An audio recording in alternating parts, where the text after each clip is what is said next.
Welcome, welcome, welcome. Thank you all for coming back here today. I am your host, Kimberly Clemens of Chats and Chuckles. I want to say thank you so much. This is the day that the Lord has made, and as you can see, I am rejoicing, and I am so glad in this day. Thank you all for coming. I hope you got your coffee and your tea and you're ready to enjoy my special guest here today. Y'all, I say that every week because I really do feel like I have a special guest. So I don't want to prolong my hour. So I'm going to introduce to you a great friend. I'm going to say a friend of Randall Clemens that became a friend of mine. His name is Damon Webb. Thanks for having me. I am so glad that you're here. I'm glad to be here. And y'all, I am super excited because I know some stuff about this young man that I think we all can learn a lot from. So, Damon Webb. I'm here. Who are you? Hey, I'm Damon Webb. I'm D Webb. True. Just Detroit born and raised. You know, Yeah. just a son of the city of Detroit that I love. Oh, I like that. Son of the city. Son of the city. So that means you're a Detroiter to your heart. What up, though? To my heart, Detroit. You know, been something everywhere growing up. Southwest Detroit, was really raised in Southwest Detroit. Okay. Grew up on the west side. Has lived in Highland Park at one time. Oh, wow. So the only place I haven't lived as a young man is probably the east side. Well, yeah, probably the east side. Can you hang on the east side? Or I don't know. East side tough now. So west side is where west it's at. side, Southwest Detroit, pretty much all west side. Yeah. Okay. Yeah, You know, yeah. Northwest Detroit, all of that too. I like that you say a son of Detroit. Son of the city. Yeah, and you know a lot about Detroit. Love Detroit. Been here all my life. Now, I do know that you graduated from Mackenzie High School. The Mackenzie High School, Stag Life. Yeah, I'm going to let you get a little bit of Yeah, that yeah, in because I am a trailblazer. And I always tease my husband and, you know, just knowing that Central really is the best. But we're going to let you talk a little bit about Mackenzie. Okay. And just what was that experience like for you when you were going through the halls of Mackenzie? You know, it was a great experience. Some of the relationships that I had, still have to this day. You know, great friends, some mentors that's still around. I just lost a mentor a couple of years ago in John Stewart. My football coach, Coach Dozier, he passed away. But other than that, just right there, 9275 Wyoming. For those 4 years, I couldn't beat that experience. Was an athlete, football, baseball, ran a little track every now and again with your husband. You know, he always talking about I was heard this he was fast, the that fastest, fast. right? Yeah. Brian Watson would dispute that. But anyway, just those 4 years at Mackenzie, it taught me a lot. It prepared me for the next level of college, and that prepared me for life. You know, you guys get together too every year with the high school, picnic. the alumni, and that's one of the things that I really did admire is that you guys get together. You not only get together during that time, but you stay connected throughout the year. Yes, we have a great president in Damian Jackson. He's been the president of the Mackenzie High School Association for a while now. I think he took over from Miss Gloria Cunningham back in the day. Okay. But we have our alumni picnic weekend where a lot of alumni come together, particularly if their year coming up. Yeah. I think my 40 year will be next year. So I know class of 87, we'll probably plan something that Friday, Saturday, and then had the picnic on Sunday.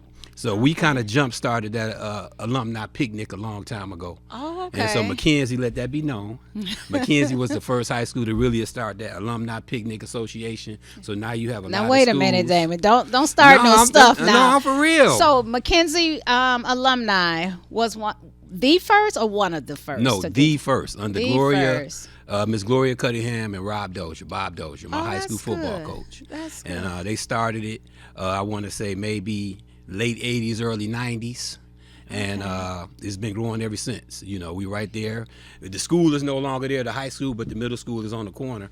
And we always have it the last Sunday in June. is the alumni picnic. So, Okay. and we found out throughout the years that it's a lot of other high school alumni that attend our picnic because they just knew people from McKenzie or grew up in the neighborhood and didn't go to McKenzie. And it's set up real nice when you first come in. You have each year, so you might have 72, 73s all the way around the field. So you know where to go pretty much when you get there. Yeah. Yeah, that's nice. And I've gone a couple of years, with you guys. And I really do love how, you guys do look young. You said 40 years. 40 years for me. From graduation. Wow. And you Yeah. all, like, I just think about the team. You guys get together, y'all fundraise. Y'all do a lot to make sure that picnic happens. Yeah, every year. Matter of fact, the president, Damian Jackson, we have a boat ride right there on the Detroit Princess that they hold every year. I think that might be coming up in May. Okay. It's like a 4 or 5 hour boat ride on the Detroit Princess that supports the Alumni Association. So they do some other things throughout the year. I think they did a HBCU basketball game this year at Little Caesars Arena. So we try to stay in contact, or at least Mr. Jackson does. He does a great job on Facebook reaching out to alumni, and we all try to give back when we can. Oh, that's good. So now what would you say to some of the alumni that has not come back or, missed that weekend? Is there something that you can say to try to get them to participate? Well, I'm not in everybody's business. It is something you can plan your vacation around, particularly if you don't live here in the state of Michigan anymore. I know we do have alumni.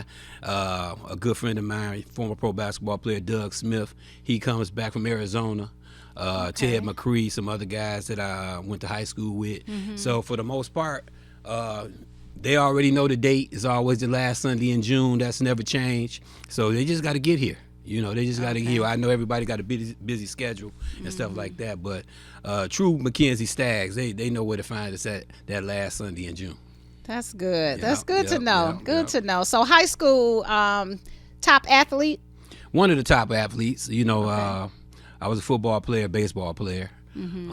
Had the opportunity to get drafted. A lot of people don't know I got drafted by the Detroit Tigers. I would be one of those people. Yeah. I did not know that. So you were drafted? I was drafted. Out of high school? Out of high school. Come on, Damon. Really? Yeah, really. Yep. So you were good at baseball? I was pretty good at baseball. I was good at football, too. We had a lot of talent in the city that at that time, players over at Henry Ford, Bernard Hall, Darnell Dickerson at King, Tony Blankenship, his brother Joe at Murray Wright, Robert Hunt, Central Trail Blazer, was probably one of the greatest quarterbacks to ever come out of the city. Come on, of Detroit. Say it again. I had to give Rob a shout out. But yeah, had a good 4-year run. I was a 4-year starter at quarterback at McKenzie, 4-year baseball starter. We won the city championship my freshman year in baseball at McKenzie under the direction of Coach Robert Hill, rest in peace. And Mark Greenwood, another one of my mentors that's still around to this day. Oh, now I got to give a shout out to him because he is an amazing man. That's my guy. Yeah, Coach Greenwood. Yeah. Yep. So had a great 4-year career at McKenzie. Built great relationships, learned a lot. Coach Dozier was like a father figure to me, and the other guys. So the discipline that he instilled, I tried to instill it in my kids and the kids I coach later on down the line and stuff like that. So yeah, love McKenzie. So now, are you the only child? No, I have a younger sister, just me and her. So the two of y'all, close in age? No, I'm 7 years older than her, so she just turned 51 February 11th. Okay. Yeah. Is she a stag too? No, she went to I want to say Kyra. Kyra went to McKenzie. Yeah, she graduated in '93. Oh, okay. Yep. She graduated in '93. Great little sister. Got about 32, 33 years at Chrysler. Okay. Just a solid family, raised her kids the right way. And just been a productive citizen. And I don't have no complaints about my little sister. She's been great. Oh, that's good. Yeah. Shout out to the little sister. So I didn't know that either. I didn't know that you had a sibling because you do act like the only child, Damon. Well, I mean, I don't have any brothers, particularly not blood brothers, but, frat brothers, of course. But, just me and her. Yeah, just me and her. Okay. Yeah. Now, so high school, you went straight to the No, after high school, I had the opportunity to sign with the Detroit Tigers to play professional baseball, but I went on and I had a full baseball scholarship to Southern University in Baton Rouge, Louisiana. Okay. So I elected. Well, I didn't elect. Well, my grandmother made the decision at that time. No, you going to college, and that was the right thing to do because the money at that time, the signing bonus that the Tigers was offering, it really wasn't worth risking a full ride scholarship. So let's slow that down because you got signed. I got drafted. You got drafted to the Tigers. To the minor league system. And they wanted you. Correct. And Grandma said, no. Nah, because your education was more important. Correct. So back then, that weight of education versus Money. the dollars, Exactly. the fame, still the education outweighed It that. did. Now, did you fight Grandma on it at first? No, not really, because the money wasn't really a significant amount that was going to change my life. You know, so the scholarship was made way more valuable, and the education was made way more valuable. So it was really an easy decision to go to college. So you went on and to college. Did you play? I played 4 years of baseball, well, actually 3 years of baseball at Southern University in Baton Rouge, Louisiana. Was a freshman, first team all SWAC as a freshman down at Southern University. Won a couple of SWAC championships. You know, we played Grambling, Texas Southern, Oh, yeah, I played Alabama all the big State. name. We played and beat them all. Okay. Played LSU, local school down the street. You know, LSU is kind of like the Michigan of Louisiana. So, you know, we used to play LSU, Mississippi State. Jackson State was our rival. We had a lot of guys from Detroit at that time that we either went to Southern or Jackson State to play some college baseball. So I had some homeboys that played for Jackson State, so that was automatically a rival. You know, for us, Right. and it was bragging rights when we come back here. Right. You know, so yeah, had a great time at Southern. Oh, that's good. So Yeah. now what degree did you get? I got a degree in criminal justice.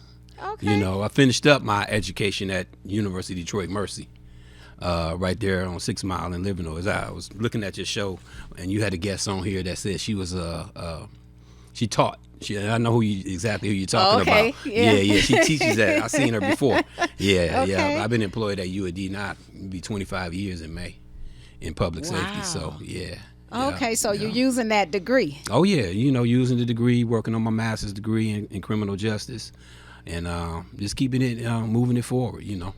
Wow. You know, that's good to hear that Grandma instilled in you that education was extremely important. It And then was. you went on to graduate, you know, with your degree in criminal justice. Yeah, That's yeah, good. And then you're using it. Yeah, well, I was using it before I had the degree, so because I've been in law enforcement since 1994. You know, prior to me hiring on at University of Detroit Mercy, I was a police officer for the school district.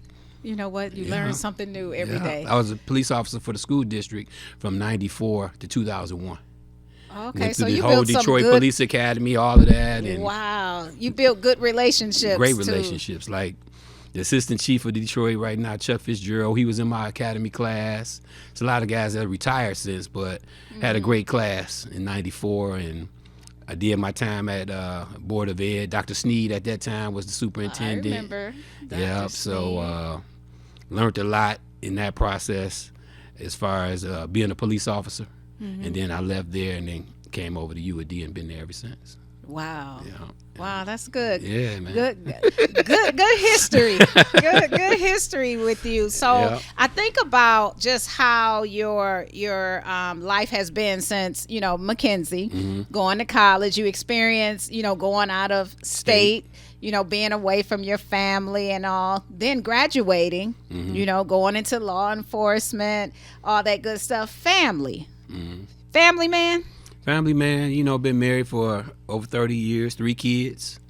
All my kids are grown. My daughter, Jasmine, she has 4 kids. I have 5 grandchildren. That's right. You a granddaddy. Yeah.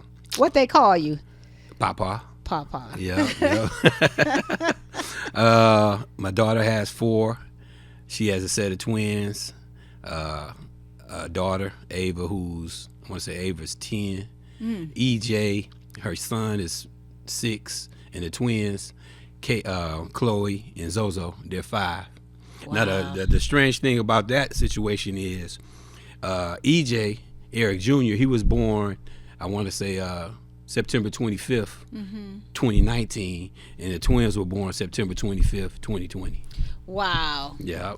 So she had 3 babies in 2 years. 3 babies, yeah, in 1 year, if you want to put it like that. Yeah. Now that's extra special. Yeah. That's a story to tell in itself. I think right? that they October. I want to say October 25th.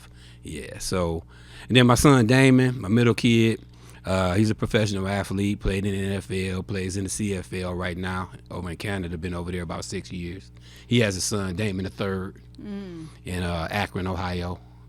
And, I just love near how Akron, you. Ohio. I love how you just move so quickly past I'm these sorry, great I'm sorry. accomplishments, that you have. Yep. So when I think about you, Damon, as a family man, you married so long, you got some good history in that, raising children. You have grandchildren. Now look back just a little bit. When you think about all of the things that you've learned, right? Think about raising this family, being married. What are some of the things that you found that you can see just within yourself, how you've changed over the years? Well, I think I've gotten a little bit, now at this age, a little bit more wiser. I know I could have did some things a little bit different, as far as pertaining to raising my kids and family life. But when you in it, you in it. It's like you do what you do what you have to do to survive. You try to get up. You want to be a great role model. You try to get up and you do your job as a husband, as a parent. Raising 3 kids at that time, they stayed busy. We kept them busy. All of them ran track. My youngest son, Michael, he ran. Funny story. He was coming around running a 400 meter, and he seen an open gate. He ran out the gate. He was done with track. Run, Forrest, run. Oh, that was a run, Forrest, run moment. Yeah, I don't think Mike played. He didn't run anymore after that. So, but that's my youngest son. He's also employed at the university. Also, he works at the dental college. Okay. My youngest son. He's it he's seems 28. like your children follow in your footsteps. Well, at whether least it's sports or yeah, dental or my daughter, working at the college. Does hair and all that. Does real good in hair. Has her own clientele. Does real well with that. So, but to your point, raising kids, being married, working, life distractions. It's a grind. But once they get grown, 36, Jasmine, Damon 30, Michael 28. Now you just have to sit back and hope they, become productive citizens like they are. Yeah. And now it's all about your health and your mental state when you get this age. So trying to live, me and a buddy of mine, we always talk, just give us, 25, 30 more. Yeah. That'll put me at about 80, 83. Give me 50 more. Yeah, Look. something like that, So, just trying to live life to the fullest. That's it. Stay healthy. I know that's right. Right. Stay healthy. I know you had your trials and tribulations. Yeah. So, And when those trials and tribulations come like unexpectedly, all of a sudden, life does look a little different. Yeah. So staying healthy, yeah. Yeah. If I could stay healthy, that's just figure everything else out after that. Absolutely. You don't have your health, you really don't have, you can't enjoy life. Absolutely. Yeah, Absolutely. Yeah. So that piece about working at U of D, you've met some great people. Great people over there. And I know our cousin, my husband's cousin, we found out that you worked with Monica. Monica, over there. And that was kind of special, to know that you got a chance to meet her and see her. And just to know that was a connection. It's like, man, you never know who you might meet, right? Who you'll run into. And UAD is so unique because we had 3 campuses. We had a main campus, 6 Mile, Illinois. You had a dental school on Martin Luther King in 96, 18th Street in that area by Covenant House. Okay. And then you had a law school, which is downtown off of Larned in 375. So I've had the opportunity over these last 25 years to work all 3 campuses. And you see a lot of people, pertaining to lawyers. I've seen some, Kim Worthy, some of the big time lawyers come into law school all the time, just to have conferences or conversation. On the main campus, I've seen guys come back. Coach Perry Watson was a great coach at UAD, and pro athletes come up there to get basketball to run, shoot some hoops and stuff like that. So It's a well-rounded institution, and the thing about it is, it's a private institution in the inner city of Detroit, right in the neighborhood. Right. And you'd be surprised how small the crime rate is in that area as far as how we do our job, and we have very, very little crime at all. That's good to know. Yeah, That's yeah. good to know. Yeah. Do you find a lot of people know about those areas and that college? A lot of people know about the college. You know, by being a private institution, we don't get the monies that a lot of public institutions would get because they're public. So a lot of things that University of Detroit Mercy have to do, they have to fundraise through alumni. But since I've been there over the years, we've built new buildings, built a new fitness center. We had a great president. He just left about 2 years ago, President Antoine Garibaldi. He brought in over $100 million worth of donations from alumni. So the business people that went to UAD, they always give back. I mean, UAD always has a big alumni celebrations and stuff like that. So yeah, it's one of those private schools where you're gonna get a great education. You can't beat the education. That is the history of that school. You can't beat the it's, education. The education is always top tier. Top tier. Yeah. So now, do you get to see a lot? Just being a part of the school, or is it more so like you're there to do your job? And no, you the reason it's so special because you do get to see a lot, because you do interact with alumni, you do interact with students, because we're small. So when you had that opportunity to talk to a student that's just walking to class, even though I'm in uniform, I'm in the scout car, how was your day going, where you headed? We give escorts. Students call us all the time at night. Hey, I need an escort, can you take me here? Not too far off campus, but if they are off campus, we even go pick you up, if you're not too far off campus. Oh wow! Is that something like any campus could do, or is that what you do? That's what we do at because UAD. You're small. We're small, and you're caring. And we have a lot of students that come to UAD that's not from the city. So you get a lot of suburban kids, you get a lot of out-of-state kids. They don't really know their way around 6 Mile and Illinois, or for Detroit that matter. For that matter. So when they go down to 7 Mile and Illinois, hey, I'm on 7 in Illinois, can you guys come pick me up or whatever. If we normally can go down and escort you back on campus, because we don't want nothing to happen to you. Right. But just the community reaction.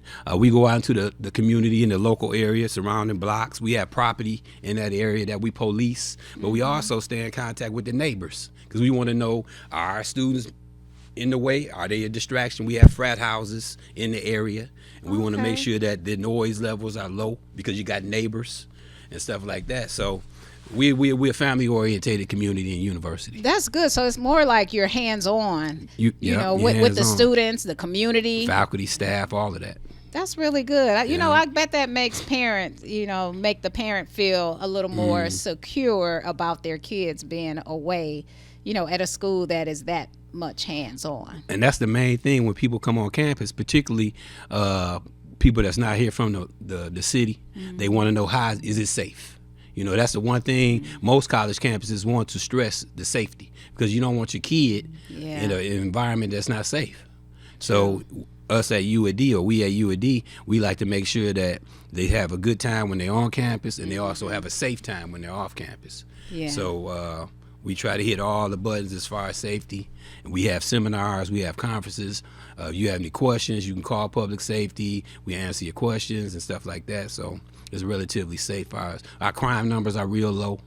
I think we had one car broken into for the year, for the whole year. So yeah, we do pretty well. Now, is your job hiring? That sounds like something that somebody might say, we hire, hey, that's a place I want to work. I mean, we have two different facets of our job. We have police officers, PA 330 police officers that carry weapons, and we have non-sworn police officers, or PA 330 officers, campus security officers that patrol the campus grounds, work the incoming tower booth, the entrances and stuff like that on all three campuses. Okay. So all you have to do is go to the website and udmercy.edu jobs. Come on, and that's then, good. Apply. That's good. Yeah, all right, you can't beat the free education. Hey, y'all looking for a job? Y'all better go on that website and check it out. It sounds like a place that would be good to work, and sounds like a school that a person would benefit. No doubt. Especially with the safety first. All right, y'all, we're getting ready to take a quick break. Go ahead and refill that coffee and that tea, and we will be right back. Ooh. Ooh. Ah. Ooh. Ooh. Ah. Have you ever wanted your own TV show? Have you dreamed of showcasing your talent for the world to see? Well, now you can. Have your own TV show. You can have your own 30-minute show. Not only will you be seen in the Detroit area, but you can be viewed worldwide. For more information, call 313-868-6612. Visit our studios and receive a free TV interview to promote your business, church, or organization by appointment only. Hey, I'm the new girl at WHPR, Kimberly Clemens, the host of Chats and Chuckles. Tune in on Tuesdays, 10 a.m. to 11 a.m. Chats and Chuckles. I am here to bring life to the chatter that matters. The biggest leather and fur sale is happening now at Begali Leather, where luxury meets craftsmanship. From sleek men's jackets to elegant ladies' furs, you're gonna love everything at Begali Leather. Every piece is made to impress, perfectly fit, timeless design. And right now, get 50% off. Yes, 50% off the entire store, including mink, fox fur, and premium leather for men and ladies. Direct from the manufacturer, no middleman. Only at Begali Leather. Unmatched quality and unbeatable prices at 8 Mile and Kelly and East Point. Want to stay in the driver's seat of your health? My Mobile Health units remove barriers to getting prevention healthcare services. My Mobile Health brings free or low-cost services to local communities, so you can easily access health screenings, lab tests, vaccines, guidance, and more. We're paving the way to better health. See when and where we're rolling into your community at michigan.gov/mobilehealth. A message from the Michigan Department of Health and Human Services.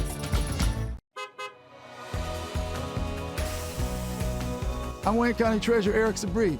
If you're behind on your property taxes, we have programs to help. You don't have to lose your house, and you don't have to pay all at once. This summer, our mobile unit will be visiting Wayne County communities to help make it easier to start a payment plan and keep your property.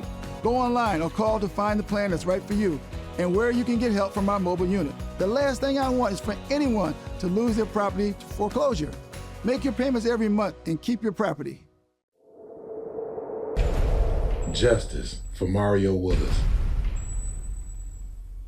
Truth. Facts. Evidence. Matter. Log into justiceformariowillis.com. Read for yourself.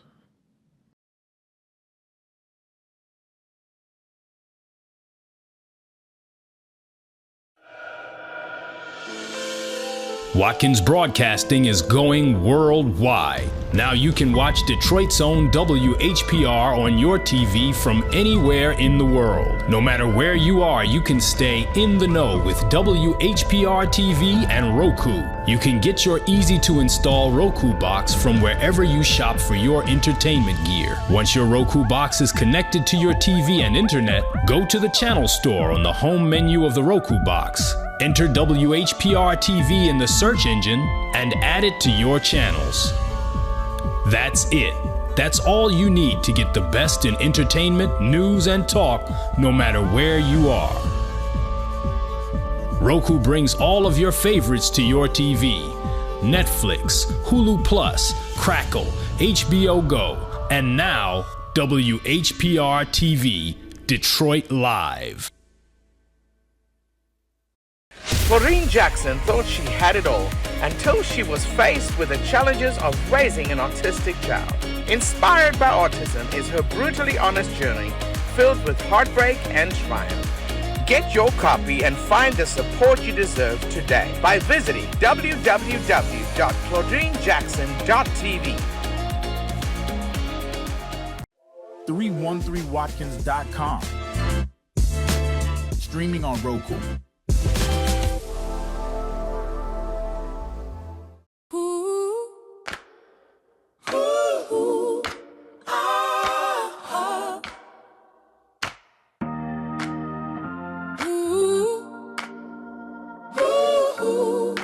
ah.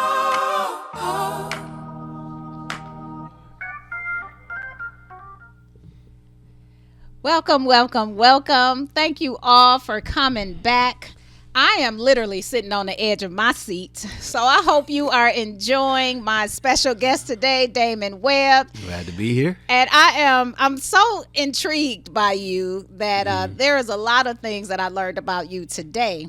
One of the reasons why I wanted to bring you on is just you being a parent and being a father, to your children. We as moms, we do our job. Right. Like right. I'm going to give a shout out to the moms because we step up, we nurture, we discipline, we do a lot, when it comes to our children. But I wanted to kind of highlight you today as a father and just knowing just a little bit about you. Tell us a little bit about your experience as being a father to your children.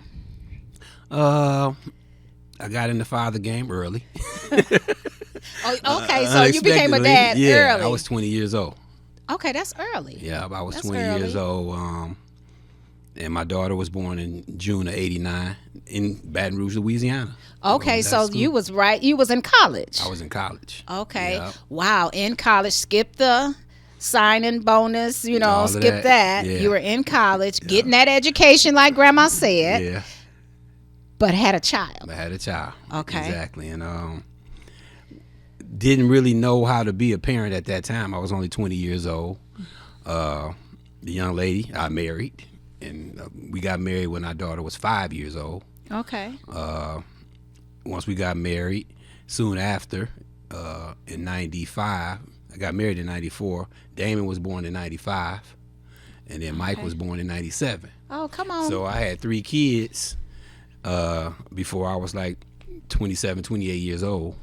Wow. And I had a 5-year-old, then I had a newborn, like 2-year-old, then I had Michael. Him and Damon, they 22 months apart. So they was just ripping and running, and I'm working, my wife working, and at that time we just trying to make it, Yeah. and doing what everybody else do, get up every morning, grind. You try to raise your kids to the best of your ability. And luckily I had some good role models, or a role model in my grandmother, Yeah. Eva Webb. Grandma is always that one. Ain't nothing like grandma. Ain't nothing like grandma. And she kind of took me up under, she took us as a family up under her wings, and nurtured us and taught us how to be better parents and better people. My grandfather on my father's side, Charles Eubanks, he just passed about 4 or 5 years ago. He was 96. Oh, okay. Long And life. my father was a musician. His name was Charles Eubanks. He was a piano player, well known in New York, in those New York circles, Okay. and was a great piano player. He just passed a couple of years ago in 22. So just trying to raise my kids. Like I said, they stayed busy. We kept them busy, whether it was track, Damon playing football, Michael running track, and then running off the track. Okay. So all of your children played sports. All of them play sports. Okay. Now, Yeah, at one time. Yep. now was that something that you had them do because you knew what it did for you? Not necessarily that too. Yeah, that's a good point. That's a good question. How my daughter got involved in track, she just happened to be running around out at a track. She wasn't even running track at the time. And the track coach, Coach Hearns, Charles Hearns, rest in peace, Coach Hearns, asked me, who daughter is this? And I'm like, oh, that's my daughter. She can run. You think she'd be interested in running track? And I asked her, I said, I think Jasmine was about 7 or 8 at that time. I said, Jasmine, you want to run track? She said, yeah. And she had been running ever since. She went to Mumford, ran at Mumford, came to UAD, ran at UAD, at the university. Oh, wow. And tore ACL, I want to say her junior year at UAD, and kind of lost interest. But her daughter, Ava, she runs track. Wow. So under Coach Mimi came from PAL. But so she got her kids acclimated to running track and stuff like that. So, yeah.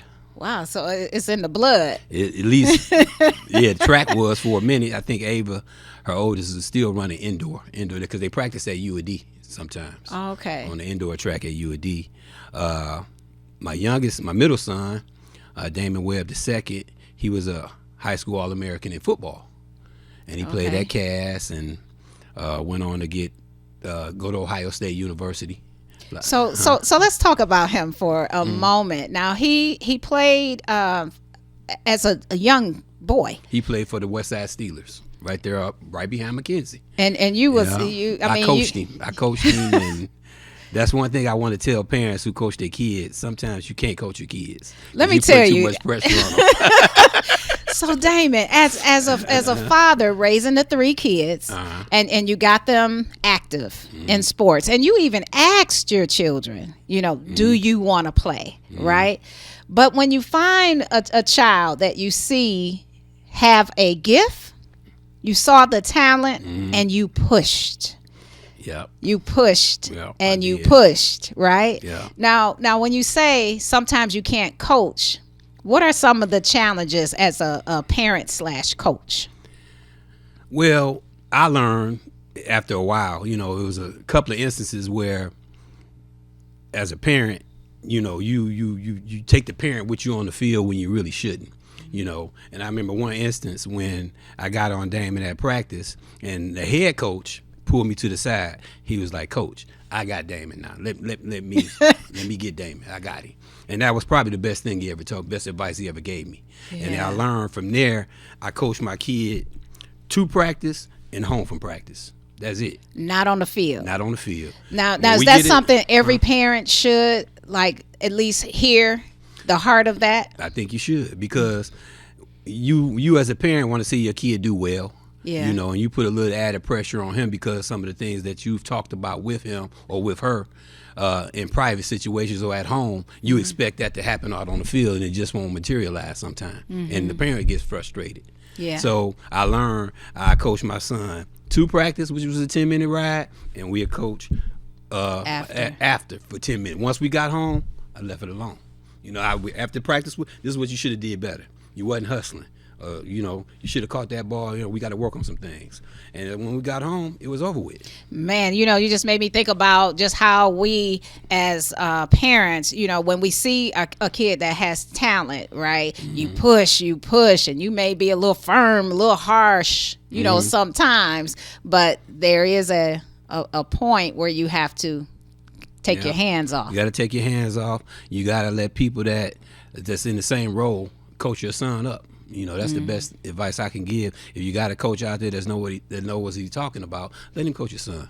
It can't do nothing but add more oil to his lamp, as we would say in Omega world. You add more oil to your lamp, you get more knowledge. And so with Damon, I seen that he had talent coming up out of the West Side Steelers. Then we went to U.D. Jesuit High School for 1 year. And then we transferred to Cass Tech, where when he got to Cass Tech, he played with a lot of guys that he played against in PAL football. And he played up under Coach Wiltshire over at Cass. They won a state championship. Damon ended up being the number 1, number 2 player in the state his senior year. Number 1, number 2. Yeah, so went to Ohio State, which a lot of people were shocked because, traditionally the top players in the state of Michigan, particularly if you're the number 1 player, Michigan normally is like that pipeline from Cass. Yeah, and Ohio is a rival. Exactly. And we don't go to Ohio. Well, you don't go to Ohio. Well, he had his mind kind of made up through the recruiting process after his junior year that he wanted to go to Ohio State. So how did you feel about that as a parent, knowing that the pipeline is Michigan State? Once he decided that he wanted to commit to Ohio State, I didn't have no problem with it because I was going to always support him. Come on, Damon, now. No, I didn't. And where my camera at? Right there. No, traditionally, we all pretty much raised Michigan people. Yeah, Michigan like State. that's a rival. It's a rival. It's definitely a rival. Okay, but you really did lay that aside. I laid that aside. My son committed to Ohio State, and Coach Urban Meyer at the time, and he had a great recruiter in Coach Kerry Combs, and it's unfortunate that Coach Combs works for Michigan now. Which was a shock, but hey, man got to do what he got to do. But when he committed to Ohio State, we as a family, we were 100% behind him. So what were some of the things that you saw in your son during that time? Not just talent, but what did you see that you knew that he will be okay at Ohio? Well, the way they recruited him, the way the educational system was set up, as it pertains to his scheduling, as far as academics, the on-campus living, the on-campus atmosphere. Coach Meyer really stressed academics as it pertains to your playing time. If you were going to play, period. If you didn't hit the books, he didn't care how talented you were. You wasn't going to play. And just the people in general. It's like a lot of kids and a lot of people know this. A lot of athletes know this. You go to a school because of the coach, pretty much. Yeah. You don't go to the school because of the school. Right, Right. Coach Combs, his recruiter at the time and his position coach, recruited Damon Hard. He would be at Cass Tech in the weight room long before Coach D'Antonio, the coaches at Michigan, where he would stay. So you knew your son was dedicated. Yeah. You knew that he was mentally prepared. Yeah. Like you knew that you instilled in him some morals, some values, Yeah. some strength that he could take to Ohio and make it there versus staying at home in Michigan. Well, the same talent that was at Ohio State was at Michigan too, because they all recruit the same kids. The thing I did different with my son was he always played against older kids. So if he was 13, he was going up against 14 and 15-year-old guys because his talent level was just that good. And once you get to that level, the intimidation factor is no longer there no more because he played against guys, some of the best guys in the country, traveling around with the Sound Mind, Sound Body Foundation, which is another football organization where it's more educational. Yeah. It's a combination of the two under the leadership of Curtis Blackwell. We had a great experience those 3 or 4 years he was in that program from like age 13 to age 17. So he had the opportunity to go around the country and compete against top talent that were going to the Ohio States, the Michigans, the Oregons. And so when he stepped on the field at Ohio State, the intimidation factor was just like, I'm just as good as you. Wow. So let's go, let's get this. And that was his mindset. And for these top athletes that's coming out, whether you playing Division I ball or Division II, you still have to have that mental wherewithal to say, hey, I'm out here to compete. And that's all Coach Meyer wanted you to do was compete every day. And the guys he was competing against were pros. And he didn't know they were pros, but eventually they were pros. So he got the best of the best. So who saw it first? Who saw him going all the way? Was it you? Was it Coach? Was it your son? I would say me first, because it was some things that we used to do when he was 5, 6 years old with a Nerf football in the basement where I seen the talent, just as far as catching the ball.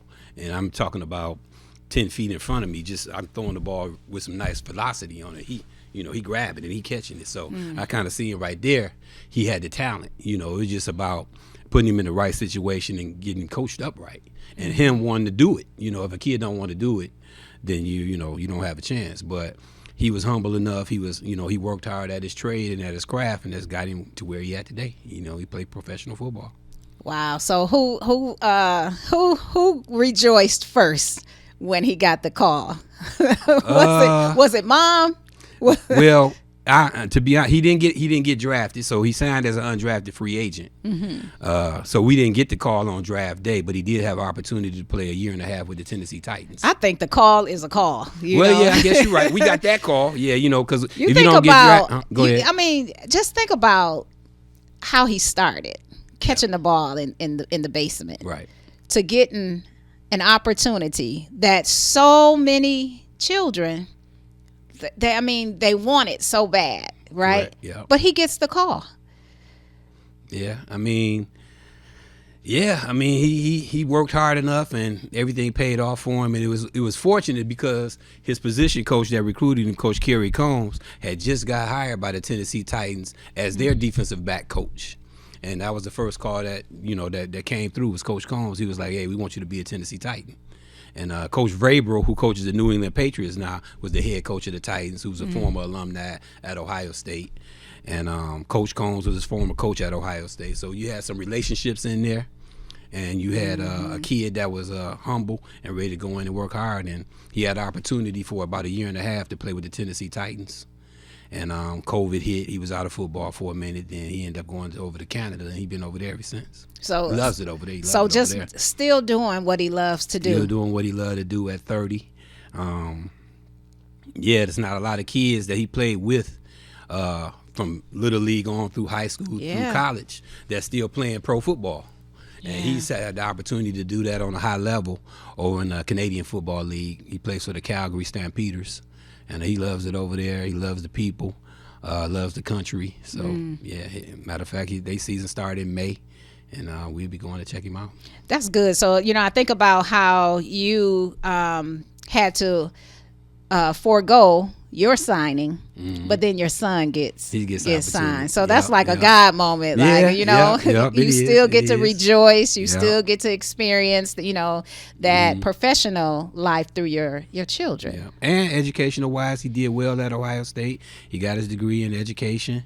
Eventually he'll put that to work. I'd assume if he don't get into coaching. I always tell him, I said, you need to do something once you start playing the game that you're an expert at.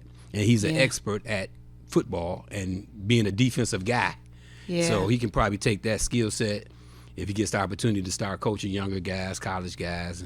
But it's all on, what he wants to do. So, that's amazing. That's really amazing. So I bet y'all conversations are just everything, especially when it comes to sports. Yeah. So now I would consider you, very knowledgeable in sports. You could talk sports, you play sports, you live sports, sports, right? Right. So what are you doing with that? Just tell us about your podcast. Well, that's right. We have a podcast. We've been on now for about 4 years, the Brown Couch Bros. Brown Couch Bros. Yep. So it's me, my two co-hosts, Terrence Martin and Jesse Crowder. We call Terrence the honcho. Jesse is called the A Game. We've interviewed everybody from Rico Beer from 97.1 The Ticket. Okay. We've interviewed Detroit Diamond, a local rapper here in the city of Detroit that's blowing up nationally now. We've interviewed Tony Blankenship, Hall of Fame coach over at Detroit Loyola now, come out of Murray Wright High School back in the day. So we do pretty well. We try to do it at least twice a month. And we have a Brown Couch, and we went out to the Sound Body Football Showcase last summer at Wayne State. Interviewed a lot of up-and-coming talent in the high school level at a big major camp. Had a chance to sit down with John Wangler, who used to play football at Michigan. Curtis Blackwell, of course, the founder of Sound Body. So, we just trying to give back to the community because we got a lot of guys out there that need to get their flowers now. That is so big. That's so huge to say. And we do got to remember that. Like, we got to give people their recognition, their awards, their pats on the backs, their flowers, whatever it is, their thank yous, while they're here. And just real quick, we heard the news today about Jesse Jackson passing away. Rest in peace, Brother Jackson. Part of the fraternity, but prayers peace, to the Jackson. family. But just knowing that if there is a person that you can say thank you to while they're here, that would go a long way, right? You got to, because I tell my kids that, because my mom, she's kind of ill right now. She's going through some things with early onset of dementia, and I stay on my kids about, call your grandmother. Give your grandmother a call, because I always say when they're gone, they're gone. Absolutely. And I know I had a few regrets in regards to my parental situation with my father, and some things that I could have did better, but now he gone. So, and I kind of regret some of those things. So if you talk to them now while they're healthy, and give them their flowers now, because when they're gone, they're gone. Absolutely. Well, the bros. So y'all doing y'all thing on the Brown. Brown Couch. Brown. One of my co-hosts, Terrence, he's one of my bros. Okay. Jesse A Game. He's not a Q, but he's so intelligent when it comes to these sports. We had to have him on the show, because first it was just me and Terrence. Okay. And then we got to bring Jess on, and then Jess joined the podcast with us, and he act like a bruh, he ain't a bruh. Okay, so bruhs is the term that the Qs use. Exactly. Okay, so I only know, I'm gonna say I only have one Q in my life outside of knowing that you're a Q, is Michael Sneed. Yeah, Mike Sneed. Yeah. It's my brother. Married to my sister, Tracy Sneed. I hadn't seen Mike in the 87, bruh. I hadn't seen Mike in a minute. I hadn't seen Mike. Matter of fact, I think I got this number, but definitely after the show, I would like to get his contact. Oh, yeah. Amazing. Yeah. Amazing, bruh. Yeah. But yeah, this thing we call Omega Psi Phi fraternity has been great for me in my life. My son Damon, he's a bruh. You know, he crossed that Ohio State back in 2016. So, Okay. you know, we do a lot of stuff in the community and stuff like that. That's so We cool just to trying know. I mean, I think about your babes. Yeah, I mean, they just following in your footsteps with a lot of things. A lot of things, yeah. So now, did you become a Q during college, or did you do that? I went through a grad chapter, Tau Kappa Kappa. It's a Okay. Southfield grad chapter of Omega Psi Phi fraternity. We were founded in July '98. So I've been in the fraternity a little bit over 20 years now. It'll be 21 in April. Okay. And, we're a relatively young chapter as far as lines. Like, we've only had like eight lines that came through our chapter. We have 2 new chapters, a Macomb County chapter, and we have a Canton chapter, Tau Mu Nu and Rho Mu Nu. That was for those prospective cities.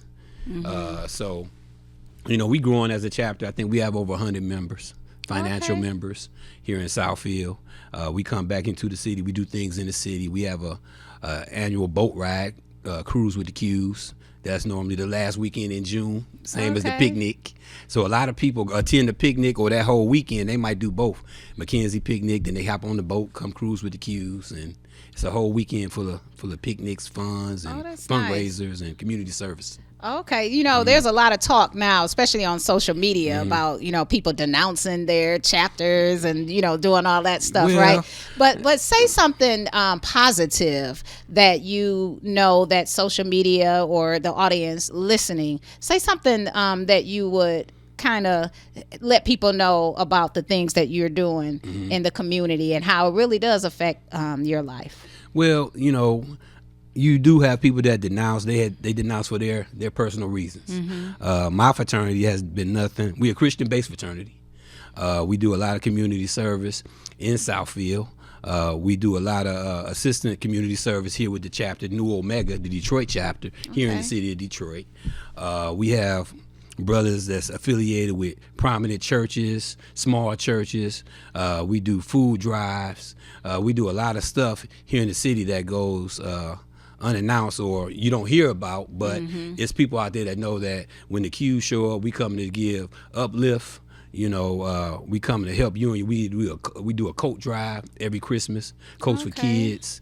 So we definitely give back to the community. You know, it's more than just when you see brothers of Omega Psi Phi marching on TV or setting out marches and stuff like that. It's really a community-based organization that strives to uplift, you know, manhood, scholarship, perseverance, and uplift. Those are our 4 cardinal principles. That's good, you know, and like you said, that's an individual thing. That's an individual thing. I mean, if you want to denounce the fraternity or a sorority, you know, that's something that you and your mindset, you know, have to deal with. You know, if that's what you want to do, that's what you want to do. Me, my fraternity has been nothing but a positive influence for me. Yeah, and You then know. I think about just, you know, your children following in your footsteps and all of the service that you do in the community. Yeah. You know, you got to be proud and I am. repping your organization, but your organization should rep you.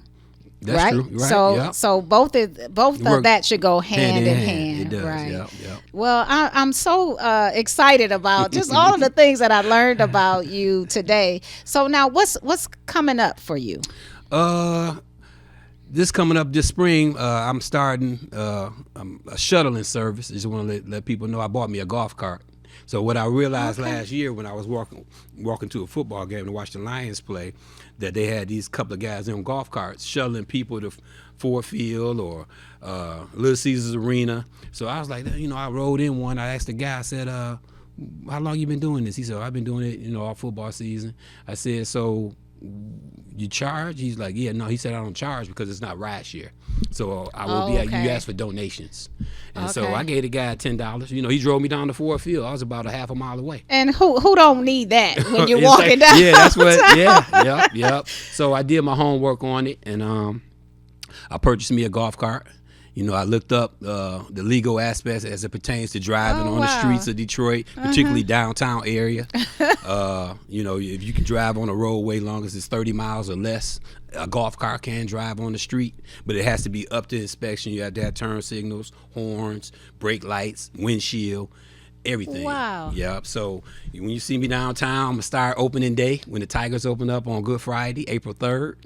And I'm gonna unload my golf cart. I bought a trailer, everything, and it's insured. I got a license plate on it, and yeah, so that's what I'm gonna be doing this spring and summer. That is amazing. So now I'm gonna tell you right now, we're gonna be down there on opening day. If you see me. Oh no, we gonna call you, Damon. We calling. Hey, listen, when you see my golf cart, it have my contact information on it and everything. That is cool. Yeah. And now, is there a name of the company? Q Rides. Q Rides. R-I-D-E-Z. Okay, y'all hear that? Y'all hear that? Y'all better look for Damon downtown. Look for me downtown. So now you're starting during Tiger season. First opening day. All right. Now, are you gonna go through the Lion season? Yeah, I'm gonna do every hockey season, Shane Park concerts, all of that.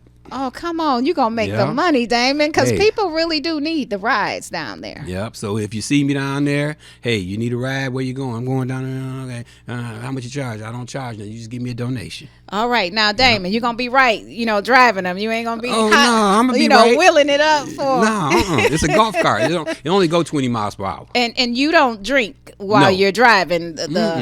Okay, that's good. That's going to be safe. Going to be safe. To get the inspection, I have seat belts, everything. So you got to put the seat belt on. I have cup holders. If you got your cup with you want to put it on the cup holder, all of that. So come on, it's like a little limo. It's down black there. And it's yellow and black. And it's like a bumblebee color, Yep. So. Oh, that's good. So y'all, come on, y'all got to support him in the new business, Q Rides. Q Rides, and my number's on the side. So wherever you at, I'm down here. I want to go to Shane Park. Where you at? I come pick you up, take you right down to Shane Park. Oh, that is so cool. Yeah, that's so cool. Well, Damon, I really appreciate you stopping by. Hey, I appreciate the invite. Yeah, this is my first time being on live TV, so. I like it. That's cool. and the podcast. Now tell us again where we can find you on the podcast. You can find us on YouTube and Facebook, Brown Couch Bros. We normally come on about twice a month. We normally do an hour show. We have guests. I'm going to have you on now. Okay. I have, Miss Kim Clemens on talking about your program and what you're doing for the community. So we're going to give you your flowers now. Well, I want to say, I want to talk a little bit about sports too now. Yeah, Don't have me on the sports show. We bring Randy with you. Yeah, that's gonna be really, really nice. There's one guy that I do want to give a shout out. He impacted my life. His name is Arcel Bell. Arcel, I have not seen him in years, but he could talk some sports. He could tell you stats. He could tell you players. And I met him in my early 20s, right? Yeah. And I could talk sports. I knew all about the stuff. So that was like an amazing time in my life because, I was 20. Did he go to Central? No, he didn't go to Central, but he was just, to be able to sit and talk sports with the guys, that was just my thing. So you may want to find him and have him on your show. Arcel Bell was his name. But I want to thank you all for stopping by this week to hear about my guest, Damon Webb. Thanks he was an amazing guest. Thank you. Please come back next week. Chats and Chuckles, 10 a.m. to 11 a.m. on Tuesdays. Y'all, you won't want to miss next week's guest. So come back. I thank you all for coming. We're signing off. Peace.